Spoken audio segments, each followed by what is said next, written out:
Mendeleev के आवर्त नियम के अनुसार तत्वों को आवर्त तालिका में व्यवस्थित किया गया है।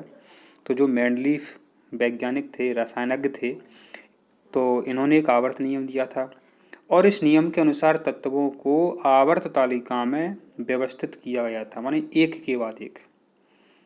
तो इन्होंने परमाणु द्रव्यमान के आधार पर इसको व्यवस्थित किया गया था, बढ़ते हुए परमाणु द्रव्यमान, जिसे हम परमाणु भार भी कहते हैं। तो परीक्षा में प्रश्न आता ही रहता है कि मेंडलीव का नियम संबंधित है परमाणु द्रव्यमान से, मोसले का नियम है परमाणु क्रमांक से। ठीक है, मोसले पूछा जाए तो अब परमाणु क्रमांक आंसर आप सही कर देंगे। बच्चों, जो मेंडलीव की आवर्त सारणी थी, इन्होंने 63 तत्वों के बारे में बताया। इन्होंने पूरी आवर्त सारणी इन्होंने क्या भर नहीं पाई थी, कुछ तत्वों के लिए इन्होंने जगह छोड़ दी थी। बाद में फिर एक तत्व था जर्मेनियम, रख दिया गया उस आवर्त सारणी में। तो यहाँ पर आप देखें, मेंडलीव से संबंधित इतने प्रश्न आपके परीक्षा में पूछे जाते हैं। और बच्चों, आपको पता होना चाहिए आवर्त सारणी के बारे में थोड़ा बहुत जानकारी होनी चाहिए आपको। ऐसे इस तरीके से बच्चों, जो आवर्त होते हैं इन्हें अपन क्या बोलते हैं, इनको अगर बात करते हैं अंग्रेजी में तो पीरियड बोलते हैं या आवर्त कहते हैं, तो इन्हें अपन आवर्त बोलते हैं। तो मेंडलीव ने जब आवर्त सारणी बनाई थी बच्चों, तो उनकी आवर्त सारणी में बच्चों 6 आवर्त थे। 1 2 3 4 5 6, हाँ 6 हो गए। 1 2 3 4 5 6। तो मेंडलीव की आवर्त सारणी में बच्चों 6 आवर्त थे। और ऊपर से नीचे की ओर जो समूह होते हैं या ऊर्ध्वाधर स्तंभ होते हैं, इन्हें ग्रुप कहते हैं या समूह कहते हैं। इनके बहुत सारे नाम हैं। इनको अपन वर्ग भी कहते हैं, इनको अपन समूह भी कहते हैं, इनको अपन ग्रुप भी कहते हैं। जो ऊपर से नीचे की लाइन है, इन्हें वर्ग भी कहते हैं, समूह भी कहते हैं और ग्रुप भी कहते हैं। तो मेंडलीव के ज़माने में मेंडलीव ने जो आवर्त सारणी बनाई थी, तो उसमें 8 समूह थे और 6 आवर्तें परीक्षा में पूछा जाता। बस मेंडलीव की कमी इतनी रही कि वो हाइड्रोजन को वो मतलब सही जगह पे नहीं रख पाए। मतलब और उन्हीं के ज़माने से चला आ रहा है कि हाइड्रोजन आवारा तत्व है, क्योंकि हाइड्रोजन को कोई भी विशेष निश्चित स्थान नहीं दिया गया। तो बच्चों, तो ये मेंडलीव के बारे में जानकारी थी। अब आपका नेक्स्ट क्वेश्चन है कि कौन सा कथन आधुनिक आवर्त तालिका के संदर्भ में सत्य है। जो आधुनिक आवर्त तालिका है, जो मोसले की आधुनिक आवर्त तालिका है, आधुनिक आवर्त सारणी है, उसके बारे में आपसे पूछा है। तो यहाँ देखिए, आधुनिक आवर्त तालिका में तत्वों को उनके बढ़ते हुए परमाणु क्रमांक में रखा गया है, तो ये सत्य है। दूसरा देखते हैं, आधुनिक आवर्त तालिका में तत्वों को उनके बढ़ते परमाणु द्रव्यमान के क्रम में नहीं रखा गया है, तो ये भी सत्य है। वो यहाँ पर कह तो रहा है नहीं रखा गया है, नहीं रखा गया है, क्योंकि जो आधुनिक आवर्त तालिका है वो बढ़ते हुए परमाणु क्रमांक में व्यवस्थित है। और जो दूसरे नंबर का जो आपको ऑप्शन दिख रहा है, विकल्प दिख रहा है, ये मेंडलीव के लिए सही है, ये मेंडलीव के लिए सही है। आवर्त तालिका में धातुओं को 1 से 13 समूह तक रखा गया है। तो आपकी जो बच्चों आधुनिक आवर्त सारणी है, ठीक है, उसमें आपको पता है 1 से 18 समूह हैं। तो ये कह रहा है 1 से लेकर के 13, 1 से 13 तक जितने भी समूह हैं, 1 2 3 4 5 ऐसे, तो उन समूह में बच्चों धातुओं को रखा गया है। तो आपका ये ऑप्शन सही है, तीसरे नंबर वाला। 4 नंबर का देखते हैं, आधुनिक आवर्त तालिका में तत्वों को उनके बढ़ते परमाणु क्रमांक में नहीं रखा गया है, बढ़ते परमाणु क्रमांक में नहीं रखा गया, तो ये गलत है आपका, क्योंकि जो आधुनिक आवर्त तालिका है बढ़ते परमाणु क्रमांक में रखी गई है। तो जो नहीं वाला तो गलत हो गया, अगर नहीं काट दो तो ये आपका सही हो जाता है। ठीक है, तो जब पेपर कठिन बनता है तो वो पूछते हैं, तो 1 2 3 आपका जो है सही है। यहाँ पर देखें लिखा होगा 1 2 3, आपके ऑप्शन जो है एकदम सही है। अब है निम्नलिखित में कौन सा कथन आधुनिक आवर्त तालिका के संदर्भ में सत्य है। तो पढ़ते हैं, इसमें 18 क्षैतिज पंक्तियां हैं जो आवर्त कहलाते हैं। पहली लाइन ये कह रही है कि इसमें 18 क्षैतिज पंक्तियां, क्षैतिज बोलती हैं ऐसे, ये 18 हैं, ये तो गलत हो गया आपका, ये तो गलत हो गया। इसमें 7 ऊर्ध्वाधर स्तंभ हैं, माने इस तरीके की लाइनें, वो बोला कि 7 हैं, अरे भाई साहब 7 नहीं है 18 हैं, तो ये भी गलत हो गया आपका।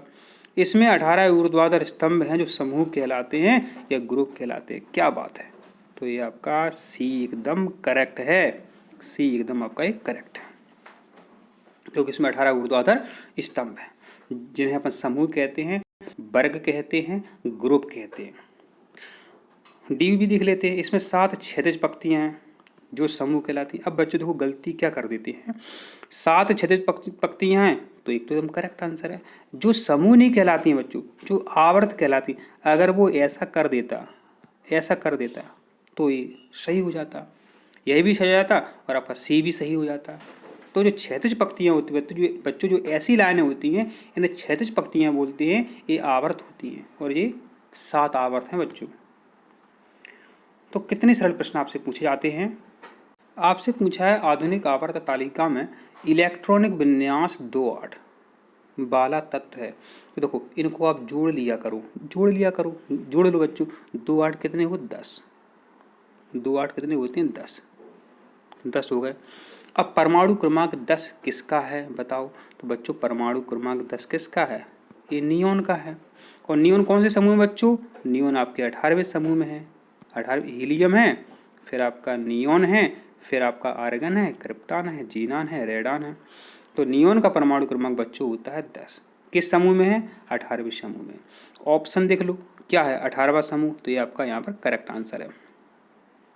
ठीक है, तो 18वें समूह के तत्वों को अक्रिय गैसें भी कहते हैं, निष्क्रिय गैसें भी कहते हैं, शून्य समूह की गैसें भी कहते हैं। इनके बहुत सारे नाम हैं जो हमने आपको बता दिए हैं। अब है सभी कार्बनिक यौगिकों का सबसे अधिक महत्वपूर्ण तत्व कौन सा है। तो कार्बनिक यौगिकों मतलब जो कार्बन से मिलकर बने हों वो कार्बनिक यौगिक हो गया आपके। ठीक है, और जो कार्बन है समूह 14 में है। कार्बन कहाँ है, समूह 14 में। इन सभी तत्वों को आपको याद करना है जो समूह 14 में, 15 में है, 16 में, 17 में, 18, इन सभी तत्वों के नाम आपको याद करना है। कि आवर्त 2 इस तरीके के आवर्त होते हैं। कितने होते हैं, 7 होते हैं। तो चलो हम 2 बना दे रहे, ये 2 बना दिए हमने। तो आवर्त 2 के तत्वों की बाह्यतम कक्षा कौन सी है। तो बच्चों आपको पता है इसमें के उपकोष होता है, के कोष होता है, इसमें एल होता है, फिर एम होता है, फिर एन होता है, फिर ओ, इस तरीके से होती है। ऐसे ही आपको निकालना पड़ेंगे। ठीक है, बता दिया। तो आवर्त 2, ये आवर्त 2 हो गया आपका। के तत्वों की बाह्यतम कक्षा कौन सी है, तो आपका आंसर क्या है, एल है आपका। तो एल कोष आपका यहाँ पर करेक्ट आंसर है। अगर वो पूछता आवर्त 1 के तत्वों की बाह्यतम कक्षा कौन सी है, कोष कौन सा है, तो आपका आंसर क्या होगा, के कोष होगा। तो इस तरीके से आपको आंसर निकालना आना चाहिए। अब है निम्न में कौन सा क्रम तत्वों ऑक्सीजन, फ्लोरीन, नाइट्रोजन की परमाणु त्रिज्याओं के सही बढ़ते क्रम को प्रदर्शित करता है। बढ़ते हुए परमाणु क्रमांक को, ये बढ़ते हुए परमाणु की त्रिज्या के क्रम को, माने आकार को। तो देखो आवर्त सारणी ये बाएं से दाएं तरफ अपन चलते हैं। ठीक है, तो परमाणु का जो आकार है बच्चों कम होता है। ठीक है, और ऊपर से नीचे की ओर जाते हैं तो आकार में वृद्धि होती है। तो आकार में वृद्धि होती है, ध्यान देना, आकार में वृद्धि होती है। जब हम ऊपर से नीचे की ओर जाते हैं तो आकार में वृद्धि होती है। अब जो ऑक्सीजन है, फ्लोरीन है, नाइट्रोजन है, कहाँ है आपको पता है। तो आपको बता रहा है ऑक्सीजन जो है आपकी 16वें समूह की है, फ्लोरीन 17वें की है, नाइट्रोजन 15वें की है, नाइट्रोजन आपकी 15वें की है। अब हमने क्या बताया कि बाएं से दाएं तरफ जाते हैं तो आकार कम होता है, आकार कम होता है।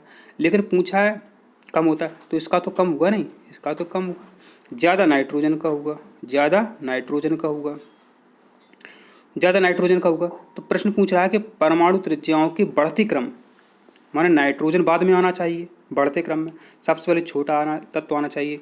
तो फ्लोरीन की कम है, तो देखो ऑप्शन में फ्लोरीन कहाँ लिखा है, ये यहाँ फ्लोरीन लिखा है, फ्लोरीन के बाद ऑक्सीजन के बाद नाइट्रोजन। तो आपका करेक्ट आंसर क्या है, डी आपका करेक्ट आंसर है। आपका प्रश्न है कि निम्नलिखित में कौन सा तत्व सर्वाधिक परमाणु त्रिज्या रखता है, माने सबसे बड़े आकार का है।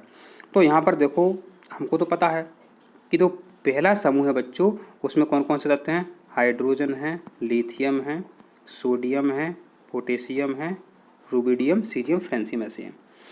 तो देखो यहाँ पर कौन कौन सा हो चुका है, यहाँ सोडियम यहाँ हो चुका है, ठीक है। अब हम दूसरा समूह देखते हैं, बेरिलियम हो गया, मैग्नीशियम, कैल्शियम, स्ट्रोंशियम, बेरियम और रेडियम। तो बाकी के दूसरे समूह के तत्व हैं। अब हमने क्या बोला कि समूह में ऊपर से नीचे की ओर जाते हैं तो परमाणु त्रिज्या बढ़ती है, परमाणु का आकार बढ़ता है। तो सबसे बड़ा परमाणु कौन सा है? तो ऑप्शन में हम देखते हैं तो यहाँ अपन को देखो कैल्शियम दिख रहा है, क्योंकि स्ट्रोंशियम और बेरियम तो है ही नहीं, कैल्शियम आपको दिख रहा है। तो यहाँ पर देखो कैल्शियम जो है आपको लग रहा है कि सबसे बड़े आकार का, लेकिन कैल्शियम सही नहीं। लेकिन जो पहला आपका समूह है यहाँ देखो आपको पोटेशियम दिख रहा है, पोटेशियम दिख रहा है। अगर बच्चों ध्यान देना, दाएं तरफ का कोई भी तत्व हो और बाएं तरफ का भी कोई तत्व हो, आपको पता है कि बाएं से दाएं तरफ जाते हैं तो आकार घटता है, बाएं से दाएं तरफ जाते हैं तो घटता है। तो माने बाएं तरफ का जो तत्व है वो बड़ा है, उसकी परमाणु त्रिज्या बड़ी है। तो पहले समूह में देखो यहाँ पोटेशियम उन्होंने दिया है, तो पोटेशियम आपका करेक्ट आंसर है। पोटेशियम आपका प्रश्न है कौन सा तत्व आसानी से एक इलेक्ट्रॉन त्यागेगा। देखो एक इलेक्ट्रॉन की बात हो रही है, एक इलेक्ट्रॉन की बात हो रही है। तो पहले समूह के तत्व जो हैं बच्चों इलेक्ट्रॉन आसानी से त्याग देते हैं। जैसे कि आपका कौन सा है, हाइड्रोजन है, लिथियम है, सोडियम है, पोटेशियम है और रुबिडियम है, सीजियम, फ्रेंसियम। तो जब समूह में ऊपर से नीचे को चलते हैं बच्चों, तो नीचे वाला जो तत्व है वो ऊपर वाले तत्व की अपेक्षा जल्दी से इलेक्ट्रॉन त्यागेगा, ये आपको पता होना चाहिए। तो यहाँ देखो, यहाँ देखिए आप, और आपको पता धातुएं इलेक्ट्रॉन त्यागती हैं। पहले समूह में क्षारीय धातुएं हैं, तो सोडियम भी दिया है, देखो सोडियम भी दिया है और पोटेशियम भी दिया है। यहाँ पे कैल्शियम और मैग्नीशियम तो दूसरे समूह का है, तो ये तो यहाँ पे वैसे ही गलत हो गया आपका। अब तो सोडियम है, पोटेशियम है, सोडियम है, पोटेशियम है। तो हमने क्या बोला, समूह में ऊपर से नीचे की ओर जाते हैं तो परमाणु का आकार जैसे जैसे बढ़ता है वो इलेक्ट्रॉन जल्दी से त्यागता है। तो फिर बताओ आपका आंसर क्या है, ये आपका पोटेशियम करेक्ट आंसर है। इसलिए सर्वाधिक क्रियाशील है आवर्त सारणी में, पता होना चाहिए आपको। पोटेशियम के बाद सोडियम की क्रियाशीलता ज़्यादा है, लेकिन सबसे अधिक क्रियाशील कौन सा है, पोटेशियम। ये भी परीक्षा में प्रश्न पूछा जाता है। कौन सा तत्व इलेक्ट्रॉन ग्रहण करता है और ऋणायन बनाता है, सबको पता है। तो जो फ्लोरीन है एफ ऋणायन बनाता है इलेक्ट्रॉन लेकर के। बच्चों 17वें समूह के जो तत्व होते हैं, 17वें समूह के जो हैलोजन तत्व होते हैं वो एक इलेक्ट्रॉन को ग्रहण करके ऋणायन बनाते हैं। चाहे फ्लोरीन ऋणायन हो बच्चों, चाहे क्लोरीन ऋणायन हो, ठीक है। तो 17वें समूह के तत्व ऋणायन बनाते हैं। और फ्लोरीन सर्वाधिक ऋण विद्युतीय तत्व है और क्लोरीन की इलेक्ट्रॉन बंधुता ज़्यादा होती है। ये भी प्रश्न परीक्षा में पूछते रहते हैं। अब है निम्नलिखित में कौन सी विशेषताएं किसी तत्व के समस्थानिकों से संबंधित हैं, देख लेते हैं। तो एक तत्व के सभी समस्थानिकों के परमाणु क्रमांक समान होते हैं, सबको पता है। एक तत्व के सभी समस्थानिकों के समान रासायनिक गुणों का प्रदर्शन करते हैं, ये भी सत्य है। जो समस्थानिक होते हैं एक दूसरे से रासायनिक गुणों में समानता दिखाते हैं। अब यहाँ पर देखिए आप कि निम्न तत्वों को उनके घटते धात्विक गुणों में व्यवस्थित कीजिए। अब देखो प्रश्न तो सरल है, लग रहा हुआ कठिन है। तो देखो बच्चों आवर्त सारणी में जब हम बाएं से दाएं तरफ जाते हैं तो धात्विक गुण घटता है, बाएं से दाएं तरफ जाते हैं धात्विक गुण घटता है। आपको पता है जो क्लोरीन है बच्चों, ये कहाँ है, ये 17वें समूह की है। तो दाएं तरफ है जो क्लोरीन, तो इसका धात्विक गुण कम है क्योंकि ये तो ऋणायन बनाता है। और दाएं तरफ क्लोरीन सिर्फ एक ऑप्शन में है, आपकी बी ऑप्शन में है। तो देखिए आपका ये करेक्ट आंसर कौन सा है, बी आपका करेक्ट आंसर है। अब है निम्न तत्वों को उनके बढ़ते अधात्विक गुणों के क्रम में व्यवस्थित कीजिए। माने अधात्विक गुण आप सभी को पता है।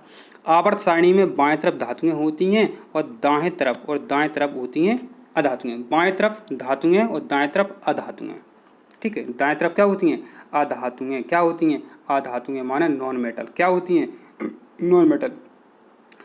तो आवर्त सारणी में दाएं तरफ क्या है, आप सभी को पता है, फ्लोरीन जो है 17वें समूह की है। इसलिए बोला याद कर लो, क्लोरीन याद कर लो। इस बहुत अधात्विक है, बहुत ज़्यादा अधात्विक है। तो फ्लोरीन आपको कहाँ मिलेगी, ये बी ऑप्शन में है। जिस तरीके से क्लोरीन वाला आपका आंसर आया था वैसे ही इसका आंसर भी आपको सही निकालना है। देखिए कितना सरल प्रश्न है। कौन सा तत्व अम्लीय ऑक्साइड बनाता है? तो ध्यान से सुनो। आवर्त सारणी में बच्चों 15, 16, 17 और 18 समूह के जितने भी तत्व हैं वो अम्लीय ऑक्साइड बनाते हैं। अब यहाँ प्रश्न उन्होंने कठिन पूछ लिया है। परमाणु क्रमांक 7 वाला तत्व, बच्चों पता है परमाणु क्रमांक 7 किसका है? तो ये नाइट्रोजन का है। तो नाइट्रोजन वाला जो तत्व बच्चों ये अम्लीय ऑक्साइड बनाता है।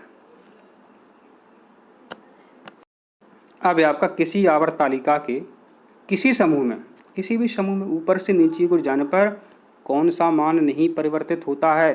तो आपका करेक्ट आंसर है बच्चों संयोजकता। क्या आंसर है आपका? संयोजकता। क्यों सही है? तो ये समझो आप बच्चों, संयोजकता किसी भी समूह में एक ही समान रहती है। चाहे पहला समूह है तो उसकी संयोजकता 1 रहेगी सबकी, दूसरा समूह है तो सबकी संयोजकता 2 रहेगी, 13वां समूह है तो सबकी संयोजकता बच्चों 3 रहती है, 15वां समूह है तो सबकी संयोजकता 3 रहती है, 16वां समूह है तो सबकी संयोजकता 2 रहती है और जो 18वां समूह है तो सबकी संयोजकता 0 रहती है। तो ये आपको आना चाहिए। अब आपका मेंडलीव के आवर्त नियम के अनुसार तत्वों के भौतिक और रासायनिक गुण उनके परमाणु भारों के आवर्ती फलन होते हैं।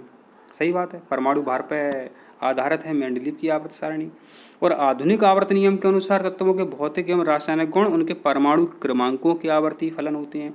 सही बात है, आधुनिक आवर्त सारणी है वो परमाणु क्रमांक पर आधारित है। तो बच्चों जी आवर्ती फलन क्या होता है? बच्चों इसका मतलब है जब हम बाएं से दाएं तरफ जाते हैं घूम करके पुनः उसी समूह पर आते हैं तो एक समान गुण वाले तत्व आ जाते हैं। दीर्घ रूप आवर्त सारणी को आधुनिक आवर्त सारणी कहते हैं। सही बात है, जो आज की 18 समूह 7 आवर्त वाली जो सारणी है इसको आधुनिक आवर्त सारणी कहते हैं। तो करेक्ट है। आवर्त सारणी में ऊर्ध्वाधर स्तंभ समूह कहलाते हैं, ये भी सत्य है। आवर्त सारणी में क्षैतिज पंक्तियां आवर्त कहलाती हैं, तो ये भी सत्य है। और आधुनिक आवर्त सारणी में 18 समूह है, तो ये भी सत्य है। और आधुनिक आवर्त सारणी में 7 आवर्त हैं, तो ये भी सत्य है। और मेंडलीव की आवर्त सारणी में 8 समूह थे, तो ये भी सत्य है। और आधुनिक आवर्त सारणी मोसले ने बनाई थी, तो ये भी सत्य है। तो ये आपको आना चाहिए, वेरी इंपॉर्टेंट। धन्यवाद।